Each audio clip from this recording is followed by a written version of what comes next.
हाँ जी, good morning everyone. Welcome back to the aspirants channel. और आज हम लोग बात करने वाले हैं अपने प्लानिंग के लास्ट वीडियो में हम लोग आ चुके हैं। ये टेक्निकली देखा जाए तो प्लानिंग का एक लास्ट सीरीज़ है। सीरीज़ में ये लास्ट वीडियो है। और आज हम लोग बहुत ही इंटरेस्टिंग, हम लोग ने बहुत बचपन से पढ़ा होगा लिबरलाइजेशन, प्राइवेटाइजेशन, ग्लोबलाइजेशन, याद है? एलपीजी वाले सेक्शन के बारे में हमने क्लासेस में सुने हैं कि जब नरसिम्हा राव की सरकार थी तो उन्होंने एलपीजी के रिफॉर्म्स भारत में लाए।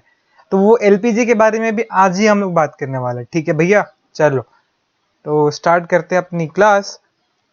देखिए, हुआ क्या, कहानी की शुरुआत ऐसे हम लोग जंप डायरेक्टली इकोनॉमिक रिफॉर्म्स पे नहीं करेंगे। पहले बैकग्राउंड को समझेंगे कि आखिर क्या क्या रीजंस थे, क्या क्या कंपल्शन थी, हमारी मजबूरियां क्या थी, क्यों हमें ऐसा भीख मांगना पड़ा आईएमएफ के पास जाके।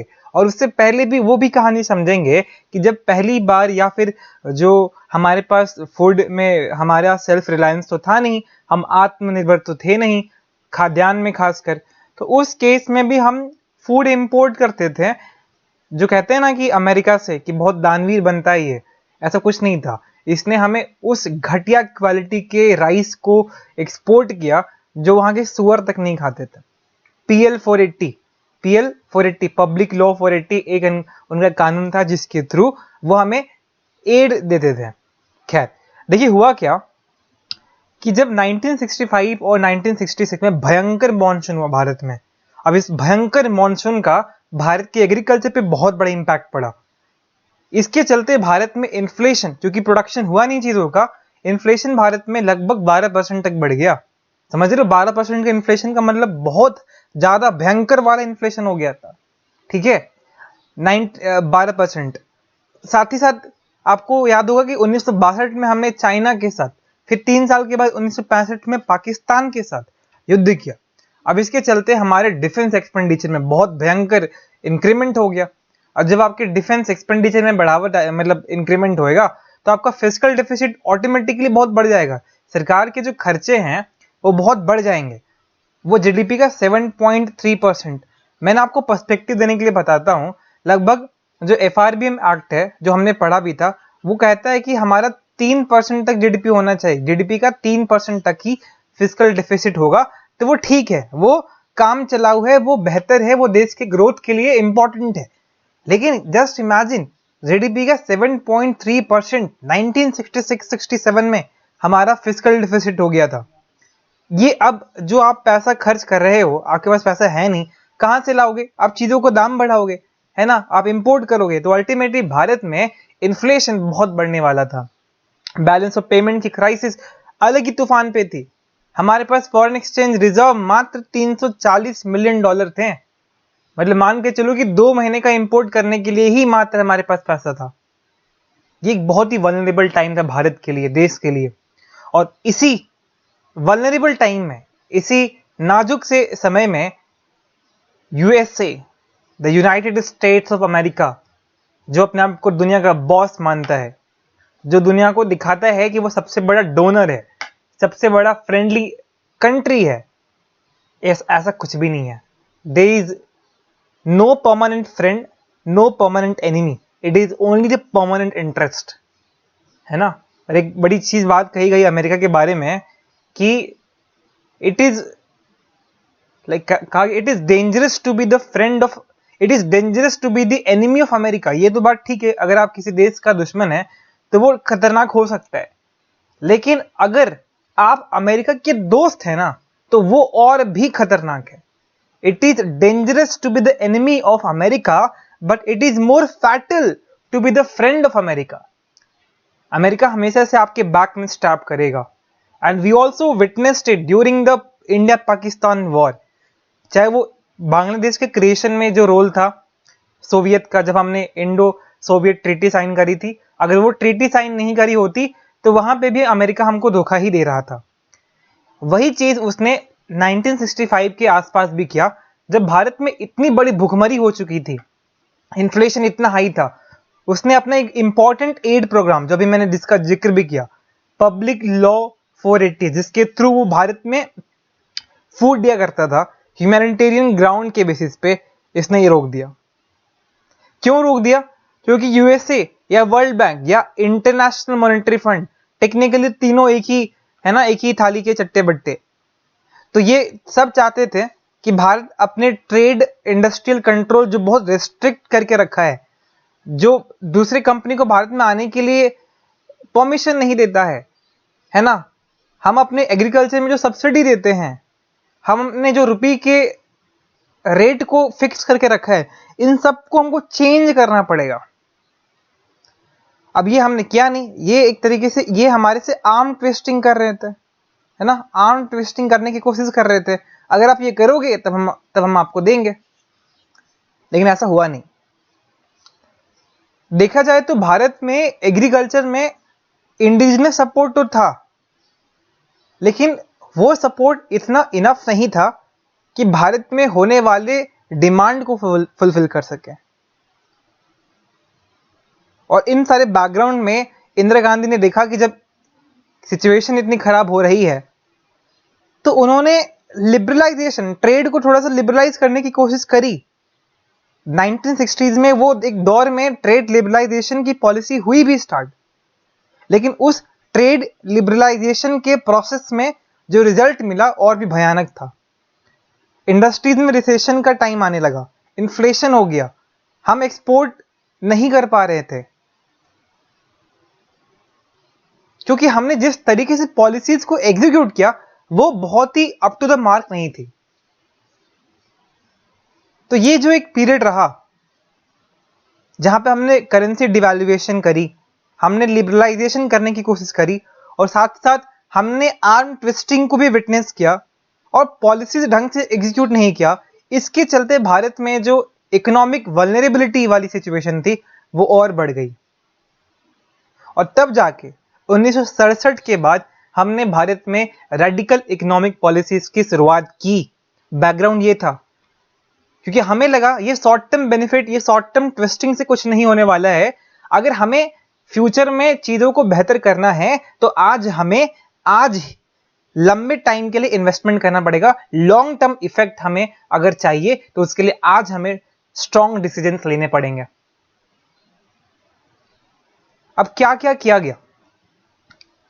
देखिए, सबसे पहले हमने देखा कि लिबरलाइजेशन से कोई बात होने वाली है नहीं, हम एक काम करते, जितने भी लिबरलाइजेशन वाली चीजें हैं उसको थोड़ा सा कम करते। तो हमने क्या किया, जितने भी प्राइवेट कमर्शियल बैंक्स थे, अब चूंकि भारत के पास पैसा था नहीं, गवर्नमेंट ऑफ इंडिया के पास उतनी पैसों की बहुत कमी थी, उस सिचुएशन में उन्होंने बोला कि क्यों ना पैसों को पूल कर लिया जाए, कहीं से और ले लिया जाए। तो उन्होंने बोला let's nationalise the private commercial bank, इनके पास तो पैसा होगा, यहां से खींच लेते हैं।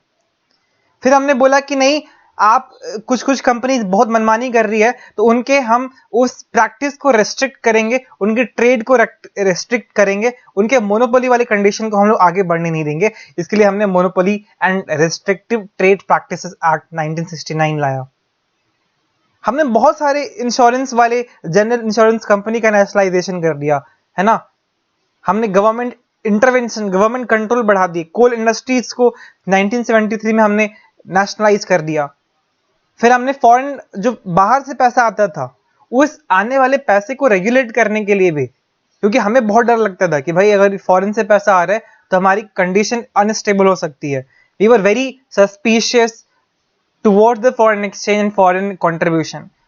उसको रेगुलेट करने के लिए हमने foreign exchange and regulation act 1973 में लाया। अब ये इस बात से भी प्रोमिनेंट है कि कहा जाता था कि भारत जो था उस time one of the most difficult destination था फॉरेन कैपिटल के लिए पूरी दुनिया भर में, जबकि वो एक ऐसा दौर था जहां पे हमारे जो साउथ ईस्ट एशियन कंट्रीज थी या ईस्ट एशियन कंट्रीज थी, जिसे आप क्या बोलते टाइगर इकोनॉमी जो कहते हैं, वहां पे इन्वेस्टमेंट करने के लिए काफी लिबरल स्टेप्स लिए गए थे। ठीक है, तो ये सारी चीजें की गई। तो 1970 से हमने ओपननेस के इंपॉर्टेंस को देखना शुरू कर दिया था। ग्लोबल लेवल पे बहुत सारी कंपनीज, बहुत सारी कंट्रीज अपने आप को ओपन करने की रास्ते पे मतलब आगे बढ़ चुके थे। China was one of those example, है ना। रेगुलेशन काफी कम किए गए थे और ग्लोबल लेवल पे इकोनॉमिक डेवलपमेंट को ग्लोबलाइजेशन के साथ लिंक किया जाने लगा था। और जब इंदिरा गांधी पावर में आती है 1980 में, तो वो अपने उस गलती को रीअलाइन करती है, अपनी उस गलती को रिकरेक्ट करने की कोशिश करती है जो उन्होंने अपने पिछले टेन्योर में किया था, है ना। और यही जो चीज है वो राजीव गांधी भी करते हैं जब वो लाइसेंस वाले सिस्टम में थोड़ा सा रिलैक्सेशन देते हैं, इंपोर्ट रेस्ट्रिक्शंस में थोड़ी सी कमी आती है, एक्सपोर्ट को इंसेंटिवाइज किया जाता है, और भारत की जो पहली बार जो जीडीपी ग्रोथ रेट है वो लगभग 5.5% के आसपास पहुंचती है, जो कि लास्ट 4 डेकेड्स में 4% एनुअल ग्रोथ एवरेज के तौर पे चल रही थी। और इंटरेस्टिंगली अगर एक मैं यहाँ पे टर्म का यूज करूं जिसे हम बोलते हैं हिंदू ग्रोथ रेट, तो 3.5% ग्रोथ रेट को प्रोफेसर राजकृष्णा ने एक इंटरेस्टिंगली एक नया नाम दिया था कि ये हिंदू रेट ऑफ ग्रोथ है। यानी कि जो 1950 से लेके 1980 तक जो भारत का डेवलपमेंट में जो ग्रोथ रेट था वो काफी कंजर्वेटिव ग्रोथ रेट था, 3.5% एंड 4% के around. So he tried to stereotypically बोल सकते हो कि इन्होंने स्टीरियोटाइप मतलब वहां पे चीजें करने की कोशिश करी, हिंदू में कंजर्वेटिज्म को एक बेस मान के। खैर दिस इज समथिंग डिफरेंट। तो भारत में एक ग्रोथ थोड़ा सा बूस्ट हुआ, रेट उसका बढ़ा, है ना, ये एक कंडीशन रहा। तो अगर 1950 से 1991 में और डिटेल में जाने की लाइसेंस राज का मतलब क्या था।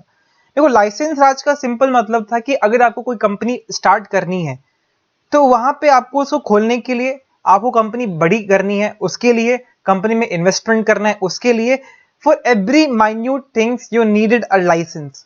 लेकिन इसके पीछे इंटेंट क्या था ना, हम चाहते थे कि हम पूरे प्लानिंग के पैटर्न को रेगुलेट करें, हम मोनोपोली को मतलब काउंट्रैक्ट करें, हम रीजनल बैलेंस चाहते थे कि अगर जो हमारा डेवलपमेंट हो वो रीजनली काफी बैलेंस्ड हो, गुजरात में भी उतने ही प्लांट लगाए जाएं जितने की झारखंड के किसी और डिस्ट्रिक्ट में लगाए जा रहे हो, महाराष्ट्र का डेवलपमेंट भी उतना ही हो जितना कि डेवलपमेंट असम के लोगों के लिए उतनी रिक्वायरमेंट हो। तो हमने वो चीज करा। फिर हमने बोला कि स्मॉल स्केल इंडस्ट्रीज को बचाना भी है, क्योंकि अगर स्मॉल स्केल इंडस्ट्रीज जो है भारत में वो काफी अभी टेक्नोलॉजिकली उतनी एडवांस नहीं है, they didn't have the capital, उतना उनको एक्सपर्टीज नहीं है, प्रोफेशनल एक्सपर्टीज नहीं है ना, प्रोफेशनलिज्म नहीं है, मैनेजमेंट का भी कमी है।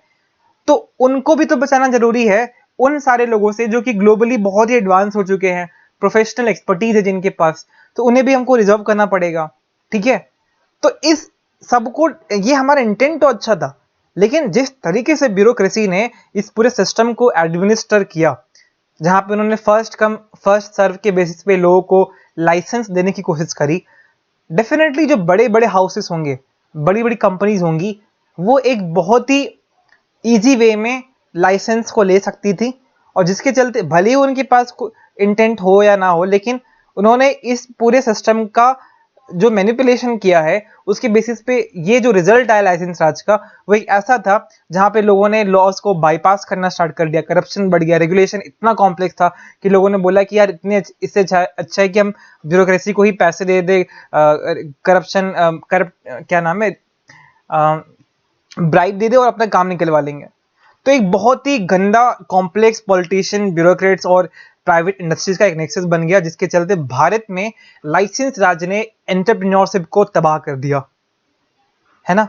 फिर हमने देखा और क्या प्रॉब्लम था, एक monopolistic restrictive trade practices act 1969। ये क्या था, इंदिरा गांधी की सरकार ने 1969 में ये कानून पारित किया, जिसका मेन मकसद था कि जो प्राइवेट इंडस्ट्रीज है, जिसका भी अगर 20 करोड़ से ज्यादा का एसेट्स होगा, उन्हें हम मोनोपोली कहेंगे और उनके बिजनेस के एक्सपेंशन पे हम रोक लगा देंगे। ऐसा ही हुआ टाटा के साथ। टाटा जो भारत में उस टाइम लार्जेस्ट इंडस्ट्रियल एम्पायर थी, उसने बहुत सारे प्रपोजल्स दिए अपने न्यू बिजनेस प्रोजेक्ट को लॉन्च करने के लिए, लेकिन उसमें से एक भी प्रोजेक्ट को अप्रूवल ही नहीं मिला, क्योंकि MRTP जो लॉ था उसके अंदर में उनके पास जो एसेट्स थे, कंबाइंड एसेट्स, वो काफी ज्यादा थे। और जब आप अपनी कंपनीज को एक्सपैंड नहीं कर पाओगे, इकोनॉमी में एक बड़ा इंटरेस्टिंग सा कॉन्सेप्ट है इकोनॉमीज ऑफ स्केल। जब आप कंपनीज को बहुत एक्सपैंड करते हो, आपकी जो लाइन ऑफ असेंबली है वो काफी बढ़ जाती है, आपके यहाँ रिसोर्सेज काफी ज्यादा लेवल पे यूज होते हैं, तो उससे एफिशिएंसी आती है, आपकी कॉस्ट ऑफ प्रोडक्शन में काफी गिरावट आती है और आपकी चीजें और बेहतरीन होती हैं। तो इसको बोलते हैं इकोनॉमीज ऑफ स्केल का बेनिफिट लेना। लेकिन चूंकि you are not allowing the companies to go bigger, that's the reason companies could not realise the potential of economies of scale, और भारत में इंडस्ट्रियलाइजेशन कभी हुआ ही नहीं, है ना। तो ये एक बहुत बड़ा प्रॉब्लम था भारत में monopolistic and restrictive trade practices के लिए। फिर हमने बहुत सारे छोटे छोटे इंडस्ट्रीज, स्मॉल स्केल इंडस्ट्रीज में रिजर्वेशन दिया, रीजन हमने अभी बताया, और जिसके चलते उनका भी ग्रोथ कभी हुआ नहीं, क्योंकि उन्हें कंपटीशन फेस करना ही नहीं था। अब जिसके चलते ना उन्होंने कभी टेक्नोलॉजी अपग्रेड करी, ना उन्होंने कभी अपने मैनेजमेंट को अच्छा इंप्रूव किया, प्रोडक्टिविटी उनकी कम हो गई, एफिशिएंसी कम हो गई, है ना। तो इसके चलते भारत में एक मैन्युफैक्चरिंग हब नहीं बन पाया, क्योंकि you never allowed them to be competitive in nature. Yes, उनका रोल एम्प्लॉयमेंट जनरेशन में बहुत ज्यादा था, लेकिन इस एम्प्लॉयमेंट का कोई इंपॉर्टेंस नहीं है अगर आप उसका कंट्रीब्यूशन नहीं दे पा रहे भारत की इकोनॉमिक ग्रोथ में बहुत ज्यादा, ठीक है। फिर हमने इंपोर्ट सब्स्टिट्यूशन इंडस्ट्रियलाइजेशन किया, मतलब हम बहुत ही सस्पिशियस थे फॉरेन कैपिटल को लेके। हमने अगर फॉरेन या किसी भी कंट्री से कोई भारत में इंपोर्ट भी होता था, उस पर इतना टैरिफ हम लगाते थे कि पूछो कि यार अगर वो 100 रुपए की चीज है तो भारत में आते हैं तो वो 300 रुपए की चीजें हो जाती थी, है ना। तो एक बहुत बड़ा प्रॉब्लम था। हमने इंडिजिनस इंडस्ट्रीज को बहुत सारा प्रोडक्शन दिया था, ठीक है। तो एक बात तो ठीक है कि आपने जब भारत में अपने इंडस्ट्रीज को हेवी प्रोटेक्शन दिया, उससे भारत में इंडस्ट्रियल बेस तो काफी बड़ा हुआ, ठीक है। हमने फॉरेन डिपेंडेंस से भी काफी इकोनॉमिक फ्रीडम ली, लेकिन इतना प्रोटेक्शन, इतना टैरिफ, इतना अच्छा नहीं था। इनएफिशिएंसी आ गई, टेक्नोलॉजिकली हम बहुत ही अपग्रेड नहीं हो पाए, है ना। तो इसलिए हम टाइमली शिफ्ट नहीं कर पाए, हम एक्सपोर्ट उतना नहीं कर पाए। जबकि जितने भी ईस्ट एशियन कंट्रीज है, जैसे Singapore, Thailand, Vietnam, Malaysia and all, they are doing great, क्योंकि उन्होंने अपने इंडस्ट्रीज को they allowed them to be competitive in nature, है ना। तो भारत में एक बहुत ही बड़ा ये भी एक प्रॉब्लम चलता रहा, ठीक है। ओके, फिर आता है सबसे इंपॉर्टेंट दौर इकोनॉमिक रिफॉर्म्स का, 1991 एलपीजी रिफॉर्म्स। क्यों, बैकग्राउंड समझ में आ रहा है, क्या क्या चीजें दिक्कत, मतलब क्या क्या प्रॉब्लम्स है हमारे पास। यस, तो अब है economic reforms of 1991 LPG reforms. कहानी बहुत ही इमोशनल है, कहानी बहुत ही इंस्पायरिंग है। भारत ने कैसे एक ऐसे समय को जिया है, एक ऐसे समय में अपने आप को देखा था जिस समय भारत के जो हालात थे काफी नाजुक मोड़ पे खड़े थे। हमारे पास 1 या 2 दिन से ज्यादा के इंपोर्ट कर देने के लिए पैसे नहीं थे, हम बैंकरप्सी की कगार पे पहुंच चुके थे, और उसके बावजूद भी अपोजिशन पार्टी भारत में रिफॉर्म्स को सपोर्ट नहीं कर रही थी। सरकारें आ रही थी, जा रही थी, कभी वीपी सिंह की सरकार रहती थी, कभी टीवी नरसिम्हा राव की सरकार आई, तो कभी यशवंत सिन्हा फाइनेंस मिनिस्टर बनते, तो कभी मनमोहन सिंह जी फाइनेंस मिनिस्टर बने। बजट में हमेशा से जिक्र रिफॉर्म्स का था, लेकिन वो रिफॉर्म्स कभी आया ही नहीं पेज पर। इन्फ्लेशन 12% हो गया था, फिजिकल डिफिसिट 8.4% के आसपास पहुंच चुका था। इस भारी खराब सिचुएशन में भारत को एक बहुत बड़ा डिसीजन लेना था। India had to take a decision. हमें पता था कि हम ग्लोबलाइजेशन में या ग्लोबल लेवल पे काफी पीछे जा चुके हैं। हमें यह भी मालूम था कि हम लेट हैं, बट हमें यह मालूम था कि लेट मतलब अगर सुबह का बोला शाम को घर आ जाए तो इसे भूला नहीं कहते। तो हमने ठाना कि हमें 3 चीजों पे मेन फोकस करना होगा: लिबरलाइजेशन, प्राइवेटाइजेशन, ग्लोबलाइजेशन। क्या है लिबरलाइजेशन के मायने? लिबरलाइजेशन के मायने मतलब जब आपके स्टेट किसी भी प्राइवेट इंडिविजुअल एक्टिविटीज पे अपने रेस्ट्रिक्शंस को कम कर देंगे। वो ये नहीं बताएंगे कि आपको क्या करना है क्या नहीं करना है, वो हर चीज के लिए आपको लाइसेंस नहीं मांगेंगे, वो हर चीज के लिए आपको डिक्टेट नहीं करेंगे, वो हर चीज के लिए आपको सरकार ऑफिस के चक्कर नहीं लगवाएंगे, वो हर चीज के लिए आपको टारगेट नहीं देंगे। प्राइवेटाइजेशन का मतलब हर चीज पब्लिक सेक्टर काम नहीं करेगी, पब्लिक सेक्टर गवर्नमेंट वाली काम नहीं करेंगे, है ना। बिस्किट बनाना है तो सरकारी कंपनी नहीं खोली जाएंगी, प्राइवेट ऑनरशिप को दिया जाएगा। रोड बनाने हैं, प्राइवेट प्लेयर्स को बुला लेंगे। ग्लोबलाइजेशन, अब हम बाहर के देशों के जो कंपनियां हैं उन्हें बोलेंगे यू आर वेलकम, आइए भारत में इन्वेस्ट कीजिए, अपने सामानों को बेचिए, सर्विसेज लाइए, कैपिटल इन्वेस्ट कीजिए, कुछ भी आइए, टूरिज्म बढ़ाएगा, पैसा आएगा, है ना। कंपनीज आएंगी, high technologically made company products Bharat में बिकेंगे, कंज्यूमर्स को चॉइसेस मिलेंगी। उस चॉइसेस से हमारी जो कंपनीज है उनको भी कंपटीशन फेस करना पड़ेगा, या तो वो बन जाएंगी या तो बिगड़ जाएंगी, या तो उस कंपटीशन से अपने आप को इंप्रूव करने के लिए वो इन्वेस्ट करेंगे, अपने आप को बेहतर बनाएंगे, या फिर उस कंपटीशन के उस जाल में फंस के दब के वो मर जाएंगे, वो खत्म हो जाएंगे। ये है इकोनॉमिक रिफॉर्म्स ऑफ 1991 के मायने। कैसे हुई चीजें, आइए समझते हैं आज के इस वीडियो में। देखिए, राजीव गांधी की सरकार ने बहुत सारे चेंजेस करने की कोशिश करी थी।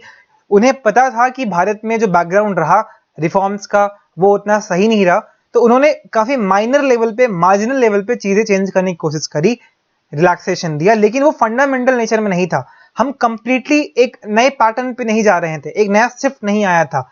हाँ, हालांकि सही बात है कि भारत में हायर ग्रोथ आया, 5.5% की भारत ने ग्रोथ एक जर्नी देखी, लेकिन वो काफी सफिशिएंट नहीं था।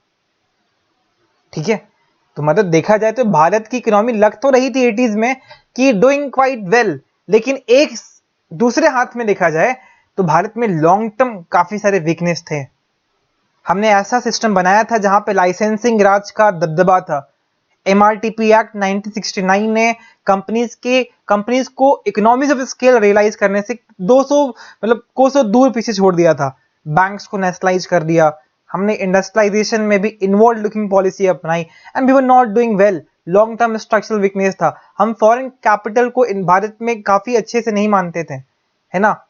हम इंपोर्ट बहुत कर रहे थे, एक्सपोर्ट नहीं कर रहे थे। जब आप इंपोर्ट नहीं करोगे, एक्सपोर्ट ज्यादा करोगे नहीं करोगे और इंपोर्ट ज्यादा करोगे, उस केस में आपको पेमेंट करना पड़ेगा, खर्च ज्यादा करना पड़ेगा, आपके पास पैसे नहीं है उतने, कैसे करोगे।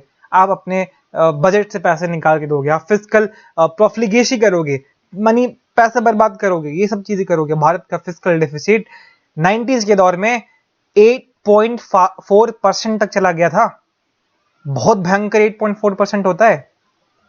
करंट अकाउंट डेफिसिट 3.1% हो गया था। इन्फ्लेशन 17%, समझ में आ रहा है कितना ज्यादा इन्फ्लेशन हो गया था। तो इन सारे बैकग्राउंड में हमें एक कंपल्शन महसूस, एक we were feeling the compulsion to go for the reform, हमें रिफॉर्म्स चाहिए थे। हमारे जो शॉर्ट टर्म डेट थे वो लगभग $6 बिलियन के आसपास थे, और $2 बिलियन तो हम हर 24 घंटे पे खर्च करने पड़ रहे थे।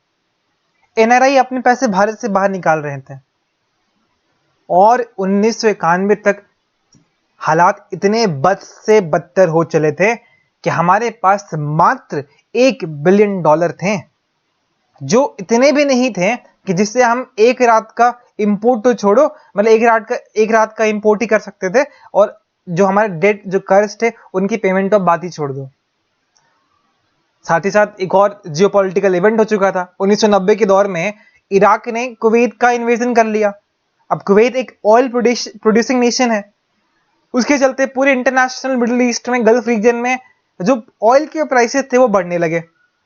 भारत को भी जो इंपोर्ट बिल था वो बढ़ने लगा, और भारत का जो रुपये की जो वैल्यूएशन थी वो भी और कम होने लगी, और जिसके चलते भारत में जो इंटरनेशनल कंपनीज है जो आपको क्रेडिट रेटिंग देती है, उसने भारत का जो क्रेडिट रेटिंग है उसे बहुत डाउनग्रेड कर दिया, और ये डिफिकल्ट हो गया कि हम लोन ले पाते। मतलब सिचुएशन इतनी खराब हो चुकी थी कि सरकार के पास ऑप्शन नहीं था। सरकार ने अंत में जाके 67 ton gold Union Bank of Switzerland और बैंक ऑफ इंग्लैंड को दिए, और कहा हमें दे दीजिए कुछ पैसे। कितने पैसे? लगभग $600 मिलियन। भारत डिफॉल्ट के कगार पे था, भारत को अपने शॉर्ट टर्म लोन्स पेमेंट करने ही थे, and this formidable economic challenge और खराब हो जाता है जब भारत में लगातार सत्ता परिवर्तन होने लगी थी। इस अलार्मिंग सिचुएशन के बैकड्रॉप में हमने इकोनॉमिक रिफॉर्म्स इंट्रोड्यूस किया। PV नरसिम्हा राव की सरकार ने 1991 के बीच, 21 जून 1991 के और 24 जुलाई 1991 के बीच में ऐसे कई कठोर और महत्वपूर्ण कदम उठाए जिसने भारत के आने वाले दशकों की दशाओं को बदलने का बेड़ा उठाया। अब इस पूरे प्रोसेस में हमें याद रखना है कि Narasimha Rao he was constantly feeling the pressure from the opposition for not bringing for taking back the reforms, लेकिन ही स्टूड फर्मली। उन्होंने बोला it is the need of the hour. और उसके बाद इसलिए जितना श्रेय मनमोहन सिंह को इस रिफॉर्म्स के लिए जाता है, उससे कई ज्यादा श्रेय हमें पीवी नरसिम्हा राव की सरकार को भी देनी जरूरी है, क्योंकि he stood firm against the opposition. ये जो इकोनॉमिक रिफॉर्म रहा 1991 का, उसमें हमने 3 चीजें करी। हमने लाइसेंस परमिट कंट्रोल हटा दिए, हमने इनवर्ड लुकिंग ट्रेड पॉलिसी कम करी, और साथ ही साथ हमने स्टेट ऑनरशिप से थोड़ा सा रिलैक्सेशन दे दिया। हमारा मेन मकसद क्या था? हमारा मेन मकसद भारत की जो अर्थव्यवस्था है उसे वैश्विक अर्थव्यवस्था, ग्लोबल इकोनॉमिक के साथ लिंक करना था, ट्रेड के साथ, इन्वेस्टमेंट के साथ, टेक्नोलॉजी के साथ। और ये कुछ लिस्ट हैं जो हमने चीजें करी। किसी भी देश के इकोनॉमिक रिफॉर्म के लिए सबसे बेहतरीन, सबसे इंपॉर्टेंट चीज है कि उस देश की सरकार फिस्कल खर्चे कम करे, खर्चे कम करे। जो 8.4% तक हो चुका था उसे हमें कम करना था। हमने क्या किया? हमने एक्सपोर्ट सब्सिडीज कम कर दी, हमने फर्टिलाइजर सब्सिडी कम कर दी, हमने पब्लिक सेक्टर यूनिट जो कि लॉस मेकिंग थे उनको पैसा देना कम कर दिया धीरे धीरे। हमने कुछ ऐसे डेवलपमेंट या सोशल इकोनॉमिक जो भी इनिशिएटिव होते थे उस पर पैसा कम खर्च करना स्टार्ट कर दिया। पहला चीज। दूसरी चीज क्या किया हमने? हमने दूसरी चीज इंडस्ट्रियल पॉलिसी में इंटरफेरेंस किया। जो लाइसेंसिंग पॉलिसी थी हमने उसे समाप्त कर दिया। चाहे आपकी एग्जिस्टिंग कैपेसिटी हो या इन्वेस्टमेंट लाना हो, आपको अब बहुत लाइसेंस की रिक्वायरमेंट नहीं है। बहुत कम इंडस्ट्रीज के लिए हमने प्राइमरीली रखा, क्योंकि ये शायद इन्वायरमेंटल और पॉल्यूशन कंसिडरेशन के चलते वहां पे चीजें की गई होंगी। MRTP एक्ट को भी हमने ग्रेजुअली फेड आउट किया। ठीक है, हमने बहुत सारे इंडस्ट्रीज को एक्सक्लूसिवली जो कि पब्लिक सेक्टर के लिए रिजर्व थे उसे भी हमने बहुत सारे प्राइवेट सेक्टर्स के लिए खोल दिया, जैसे पावर जनरेशन, हाइड्रोकार्बन्स, है ना, refining, oil, gas, air transport, telecommunication, railway was still under the public sector. ठीक है, ये एटॉमिक जो एनर्जी है वो उसी के अंदर था। फिर हमने MSME सेक्टर जो कि हमने रिजर्व रखा था 800 यूनिट, 800 गुड्स जो हमने रिजर्व रखा था उसे हमने हटा दिया। वहां से अब कोई भी कंपनी, कोई भी वहां पे बन सकता है, कोई भी लोग बना सकते हैं। फॉरेन इन्वेस्टमेंट 1991 तक जो भारत के लिए एक बहुत ही अनफ्रेंडली कहा जाता था, हमने वहां पे रिलैक्सेशन किया। ठीक है, एफडीआई हमने ऑलरेडी पढ़ ली है।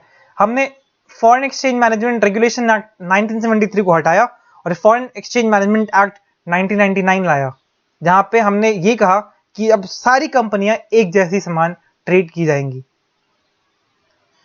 हमने ट्रेड पॉलिसी को लिबरलाइज किया। हमने जितने भी रॉ मटेरियल्स थे, चाहे आप किसी प्रोडक्शन के लिए करने वाले हो, कैपिटल गुड्स के लिए लाने वाले हो, आप भारत में आराम से इसको इंपोर्ट कर सकते हो। बहुत ही कम ऐसे रेस्ट्रिक्शंस लगाए गए।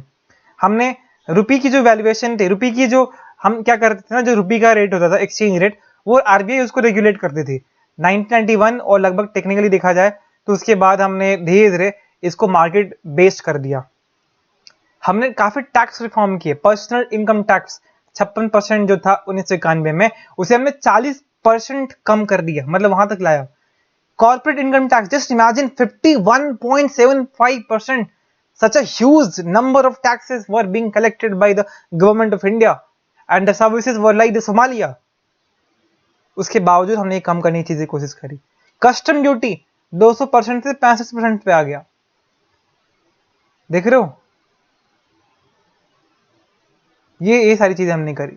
बैंकिंग सेक्टर को हमने बोला आप प्राइवेट कंपटीशन कीजिए, नए प्राइवेट बैंक्स भी खोलने की हमने परमिशन दे दी, है ना। हमने security exchange board of India establish करी, जहां पर क्या नाम है, स्टॉक एक्सचेंज को रेगुलेट करने के लिए एक बॉडी बनाई गई।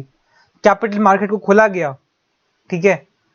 फॉरेन इन्वेस्टमेंट को खोला गया, फॉरेन इन्वेस्टमेंट के लिए कंपनीज को अलाउ कर दिया गया।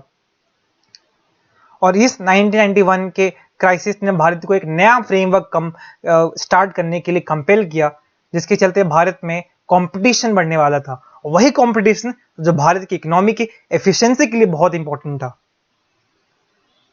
इसलिए इस रिफॉर्म से भारत ने अपनी एक नए इकोनॉमिक जर्नी की शुरुआत करी, एक नया दौर भारत में आने वाला था।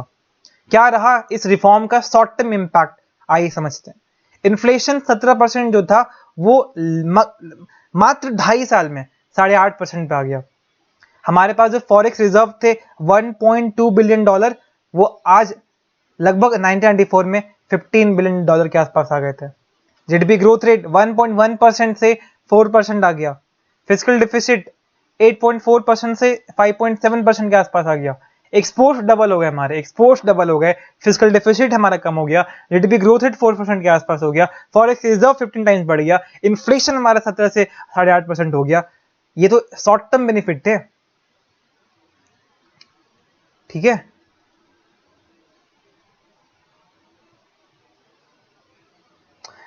ठीक, तो ये है स्टोरी भारत में इकोनॉमिक रिफॉर्म्स की। नेक्स्ट क्लास में हम लोग समझेंगे कि वाई भारत में जो ग्रोथ है वो एक जॉबलेस ग्रोथ है, और इसके बाद हमारा प्लानिंग का सेक्शन पूरा खत्म हो जाएगा। Thank you so much. आज मुझे लगता है कि शायद इकोनॉमिक प्लानिंग को इतना कॉम्प्रिहेंसिवली कवर करना बहुत ही इम्पॉर्टेंट था, एंड आई थिंक कि आपने ये सारी चीज़ें करी होंगी।